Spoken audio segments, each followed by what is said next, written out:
Hai teman tante semua, salam jumpa kembali. Kali ini tante akan merekap sebuah serial Thailand terbaru yang berjudul Curse Code. Di mana di serial ini diceritakan tentang sebuah kutukan yang melanda satu keluarga selama bergenerasi. Apakah kutukan tersebut dapat dipatahkan? Yuk langsung saja kita saksikan alur ceritanya. Selamat menonton dan terima kasih. Di awal cerita, kita diperlihatkan sebuah kejadian yang terjadi di Bangkok tahun 1821, di mana sekelompok orang tampak sedang membawa mayat seorang wanita yang mereka tuduh sebagai penyihir lalu menguburnya di tengah hutan. Cerita lalu maju ke masa sekarang, tepatnya tahun 2024 di kota Bangkok di kediaman sebuah keluarga kaya. Yang mana malam itu sepertinya sedang terjadi sesuatu yang menghebohkan. Si Nyonya pemilik rumah tampak sedang terbaring sakit, sementara di sekitarnya para dokter juga perawat bersiap melakukan pertolongan. Bukan hanya tenaga medis, di situ juga tampak beberapa biksu yang sedang merapal mantra. Tapi mendadak sesuatu terjadi, barang-barang melayang berhamburan dan si Nyonya memuntahkan darah merah segar. Para biksu pun segera bertindak, namun satu persatu dari mereka tewas mengenaskan. Pada akhirnya, Kritia, cucu dari si Nyonya yang juga ada di sana bersama ibunya, hanya bisa terpaku melihat semua kejadian itu. Cerita lalu maju ke 2 bulan sesudahnya, memperlihatkan Ake, seorang pria muda yang mengurus 2 keponakannya bernama Modeang dan Dae. Orang tua mereka yang tak lain adalah kakak Ake baru saja meninggal. Ake sendiri adalah seorang penyalur barang antik online yang pendapatannya sering tidak tetap, sehingga dia sering kesulitan untuk membiayai pengeluarannya. Apalagi saat ini dia harus bertanggung jawab terhadap sekolah dan kehidupan 2 keponakannya. Untungnya masih ada teman baiknya bernama Am yang sering membantunya menjaga 2 keponakannya. Apalagi Am sendiri memang sangat menyayangi Modeang dan Dae. Setelah Am membawa Modeang dan Dae berangkat sekolah, Ake mendadak mendapat kabar kalau ada seseorang yang ingin membeli kaca antik dengan harga yang mahal. Ake pun jadi semangat karena dia memang sedang sangat butuh uang, sehingga dia memutuskan untuk mengantar sendiri kaca antik tersebut ke kediaman si pemesan. Begitu sampai, Ake melihat kediaman itu sangat mewah dan elegan. Sepertinya si pemesan kaca berasal dari keluarga yang terpandang. Ake pun lalu diantar oleh pengurus rumah menemui si pemilik rumah yang ternyata adalah Kritia. Tanpa basa-basi, setelah berkenalan, Kritia membawa Ake ke sebuah ruangan, di mana di ruangan itu terbaring nenek dan juga ibunya yang sedang sekarat. Ake yang melihat kondisi mereka sangat aneh dengan tulang-tulang tubuh yang bengkok tidak wajar, tentu saja bertanya, apa yang sudah terjadi pada mereka? Mengapa Kritia tidak membawa mereka ke rumah sakit? Kritia bilang kalau kondisi mereka tidak bisa disembuhkan oleh ilmu medis dan apa yang akan diceritakannya pada Ake pasti akan sulit untuk diterima. Kritia lalu menceritakan tentang sebuah kutukan di keluarganya yang sudah ada sejak lama dan membuat satu persatu anggota keluarganya tewas mengenaskan. Kutukan itu awalnya akan bermula seperti sakit flu biasa. Lalu perlahan seluruh tulang di tubuh akan membengkok tidak wajar sehingga membuat sangat kesakitan dan akhirnya tewas. Mendengar itu, Ake otomatis jadi bingung. Kenapa Kritia menceritakan itu semua padanya? Memangnya apa yang bisa dia lakukan? Kritia lalu menunjukkan sebuah lukisan antik peninggalan kakek buyutnya yang terdapat cap lambang keluarganya. Lukisan itu menceritakan tentang seorang wanita yang katanya adalah anggota keluarganya yang diracuni sampai mati oleh kakek buyutnya sendiri karena dianggap seorang penyihir. Yang mana sebelum wanita itu akhirnya tewas, dia mengutuk kakek buyutnya dan berkata bahwa seluruh anak cucunya akan berakhir tewas mengenaskan. Dan benar saja, 3 hari setelah wanita itu tewas, anggota keluarga mereka satu persatu mulai terkena kutukan. Sehingga anggota keluarga yang tersisa pun memanggil biksu Brahmana untuk melakukan sebuah ritual guna mengurung roh jahat si wanita. Ritual itu berhasil. Perlahan situasi mulai aman kembali. Tidak ada lagi kutukan yang terjadi. Sampai akhirnya 2 bulan lalu nenek Kritia terkena kutukan itu dan akhirnya tewas. Itulah sebabnya dia sengaja memancing Ake datang ke kediamannya dengan alasan membeli kaca antik. Karena Ake ternyata adalah keturunan langsung dari para Brahmana yang dulu melakukan ritual itu. Yang mana katanya hanya keturunan Brahmana saat itulah yang bisa mengulang ritual untuk menghentikan roh jahat si wanita kembali mengganggu. Ake bilang kalau dia bukanlah Brahmana dan tidak mengerti hal-hal semacam itu. Tapi kakeknya yang tinggal di pedalaman dan seorang Brahmana mungkin bisa membantu. Sebelum Ake pulang, Kritiya berkata, bila Ake bersedia membantu, maka dia akan memberi bayaran yang besar, 1.000.000 baht teman tante. Ake tentu saja tertarik, karena 1.000.000 baht bisa membantunya melunasi semua hutang-hutang dan juga biaya hidup dirinya bersama keponakannya. Tanpa buang waktu, keesokannya Ake pun langsung mengunjungi rumah kakeknya di desa. Tapi ternyata kakeknya sudah meninggal 2 bulan yang lalu dan Ake belum menerima kabar tentang itu. Di sana hanya ada bibinya yang mengurus rumah itu. Kenangan-kenangan masa kecilnya pun bermunculan saat dimana kakeknya mencoba mengajarkan ilmu Brahmana pada dirinya. Hanya saja saat itu dia bandel dan tak pernah serius mempelajari. Ake lalu memeriksa barang-barang milik kakeknya dan menemukan sebuah kotak yang berisi catatan rahasia. Anehnya, sebagian catatan itu langsung hancur saat Ake menyentuhnya dan hanya tersisa sebagian catatan saja. Di catatan yang tersisa itu ditulis tentang sebuah ritual yang dulu dilakukan oleh kakek buyutnya untuk mencegah satu roh jahat yang mengutuk sebuah keluarga. Di mana mereka harus menyembunyikan jasad si wanita agar arwahnya tidak akan kembali menyatu dengan jasadnya. Ake pun lalu memfoto semua yang ada di catatan yang tersisa itu karena takutnya akan ikut hancur seperti sebelumnya. Pada saat itu, Ake belum sepenuhnya mengerti tentang ritual yang tertulis di catatan itu. Tapi satu hal yang pasti, di catatan itu disebutkan bahwa ritual itu sambung menyambung. Dan setiap selesai melakukan satu ritual, maka dia akan mendapat petunjuk untuk ritual selanjutnya. Di kotak itu, Ake juga menemukan sebuah batu kecil bergambar 4 telinga dan 3 mata yang sepertinya adalah sesuatu yang penting. Karena di catatan tertulis bahwa 4 telinga dan 3 mata akan membuka jalan. Dan dia harus mengembalikan batu itu kepada roh di kawasan biara hutan zaitun kuil Arun untuk menyelesaikan ritual pertama. Esok paginya, Ake langsung menuju ke kuil Arun. Dan seperti sudah ditakdirkan, dia langsung mengalami hal yang tidak masuk akal.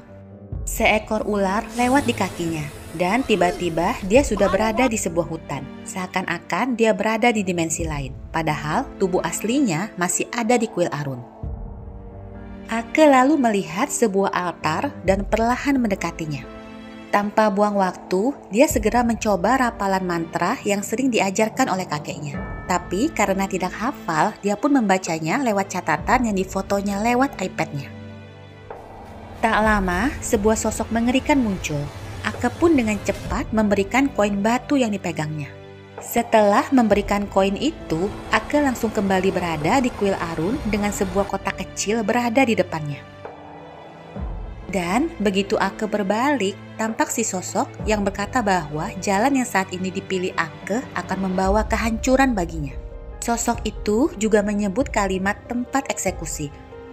Tempat eksekusi apa ya? Coba kita lihat saja nanti ya, teman tante. Setelahnya, Ake pun kembali ke tempat Kritiya, di mana di sana sudah ada sahabat baik Kritiya, yaitu Niti, yang katanya akan membantu mereka mematahkan kutukan. Ake lalu menunjukkan catatan yang ditemukannya di rumah kakeknya dan juga kotak kecil yang didapatkannya setelah menyelesaikan ritual pertama di kuil Arun. Begitu melihat kotak itu, Kritiya langsung mengenali simbol keluarganya yang terukir di penutup kotak dan perlahan membukanya. Seutas rambut panjang pun tampak di dalamnya, disertai dengan bau yang sangat menyengat. Panjang rambut itu hampir 170 cm. Sama seperti gambar wanita di lukisan antik yang rambutnya terlukis amat panjang hingga menyentuh tanah. Dan karena hari sudah malam, Ake pun pamit pulang dulu, berjanji untuk kembali besok pagi.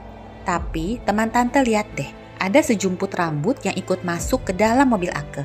Lalu di tengah jalan, Ake yang menyadari ada sesuatu di kursi belakangnya mencoba untuk menengok.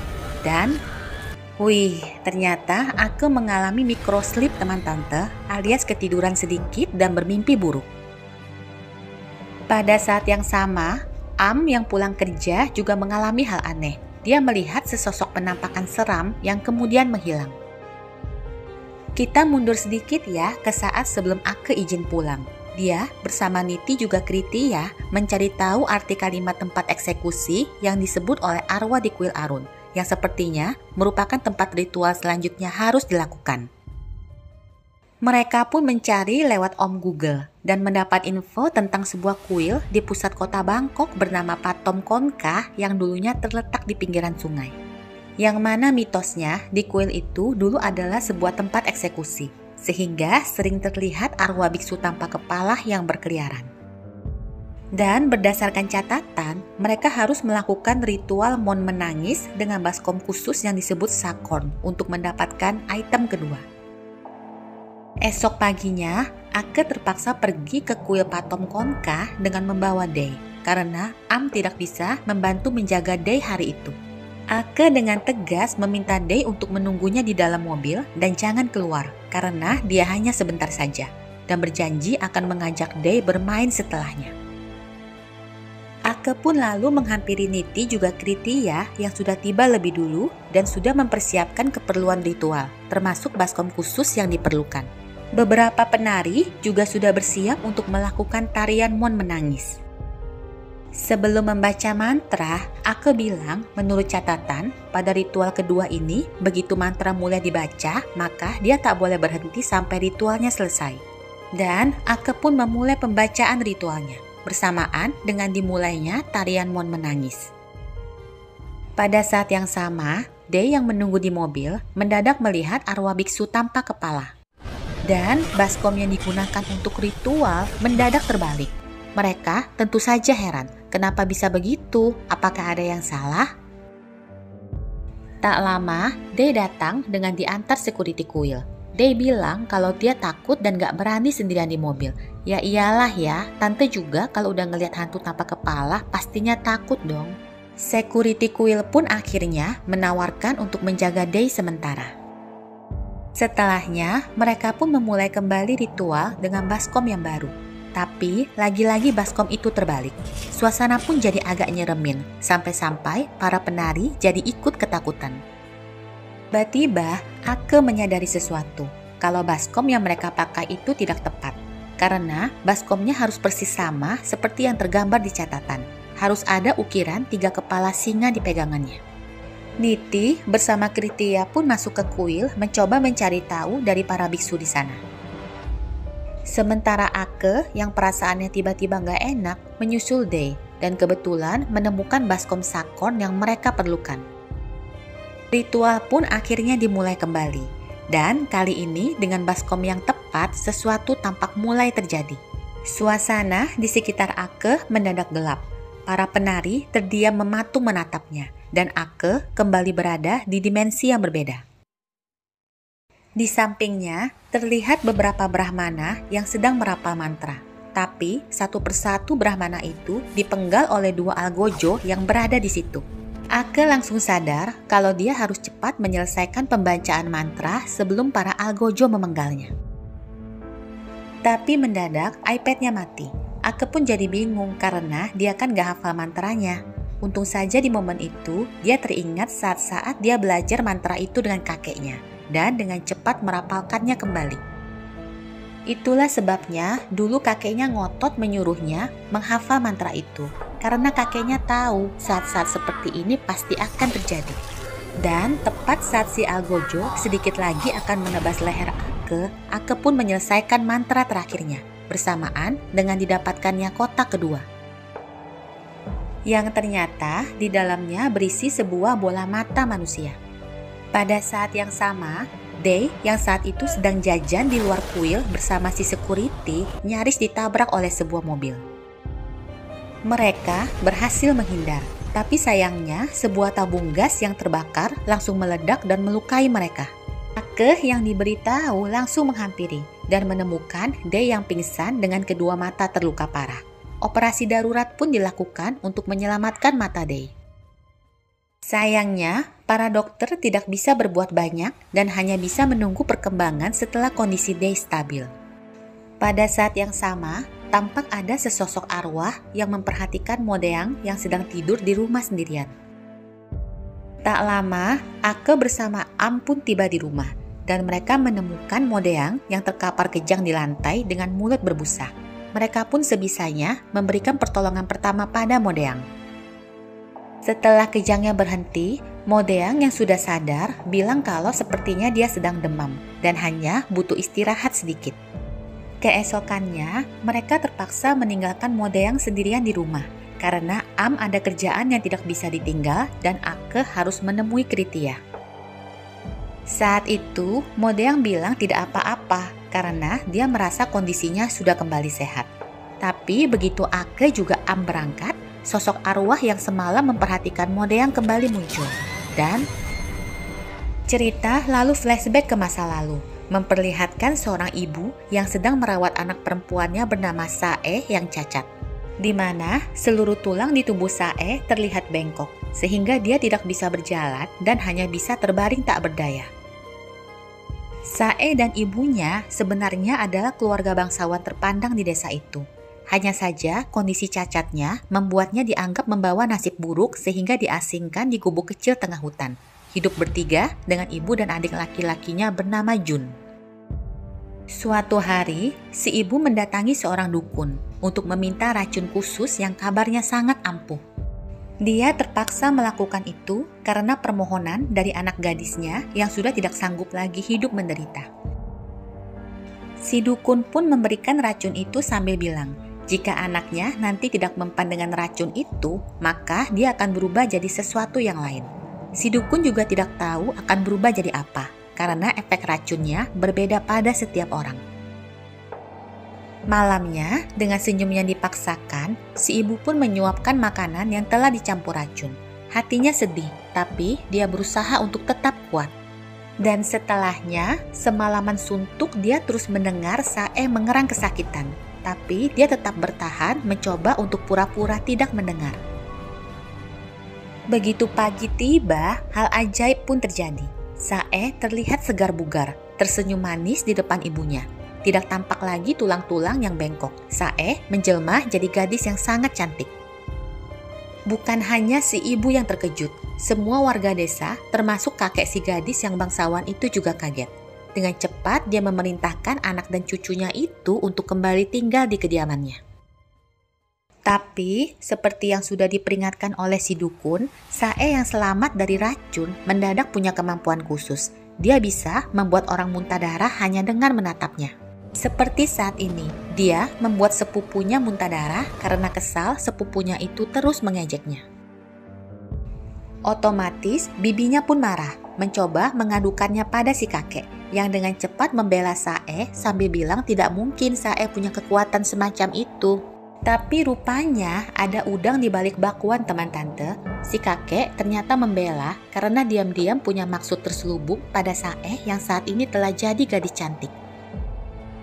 Sae yang ketakutan pun berusaha menolak dan lari keluar dari kamar kakeknya. Tapi kakeknya yang takut aksinya ketahuan langsung berteriak bilang kalau Sae telah menyerangnya. Ibu Sae yang mengetahui hal itu pun tak bisa menahan emosinya. Karena ternyata selama ini Sae adalah darah daging kakeknya sendiri yang melakukan perbuatan bejat saat dia masih muda dulu. Itulah sebabnya Sae terlahir cacat. Si kakek pun dengan cepat mengayunkan tongkat ke kepala ibu Sae sehingga membuat ibu Sae tewas seketika. Sae yang melihat itu tentu saja jadi sangat marah dan menyerang beberapa orang yang ada di tempat itu. Setelahnya, Sae mencoba bersembunyi. Tapi Jun yang dihasut oleh si kakek dengan bilang kalau Sae lah yang membunuh ibu mereka mengadukannya. Sehingga membuat Sae akhirnya ditangkap oleh mereka. Sebelum tewas, Sae mengutuk seluruh keluarganya bahwa mereka akan mengalami hal yang sama seperti dirinya, menjadi cacat, sakit, dan tewas mengenaskan di setiap kehidupan untuk selamanya. Kembali ke Ake yang saat ini mengunjungi Day di rumah sakit dan baru saja mendengar dari dokter kalau penglihatan Day tak akan pulih lagi. Tapi anehnya, Day tiba-tiba bilang kalau sesuatu yang buruk sedang terjadi pada Modeang dan meminta Ake membawanya pulang untuk menolong kakaknya itu. Karena ada wanita berambut panjang yang sebelumnya tidak bisa melihat, tapi sekarang sudah bisa, akan menyakiti Modeang. Dan ternyata betul teman tante, di rumah Am menemukan Modeang yang terbaring dengan kondisi tulang-tulang tubuh yang bengkok. Tak lama, Am segera membawa Modeang ke rumah sakit yang sama tempat Day dirawat. Para dokter saat itu tak bisa menjelaskan apa yang terjadi pada Modeang dan hanya bisa mengobservasinya sementara. Malam itu, Am pun tetap tinggal di rumah sakit untuk menjaga Modeang. Tapi dia tidak menyadari sesosok arwah wanita yang terus mengikuti Modeang.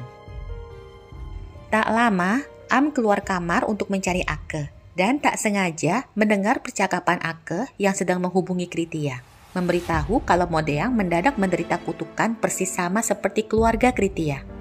Am otomatis jadi kaget dan memaksa Ake untuk menjelaskan apa yang sudah terjadi.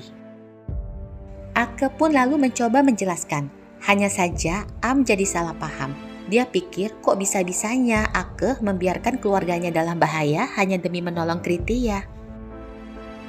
Esok paginya, Niti membawa seorang paranormal yang ahli dalam meramal untuk membantu mereka.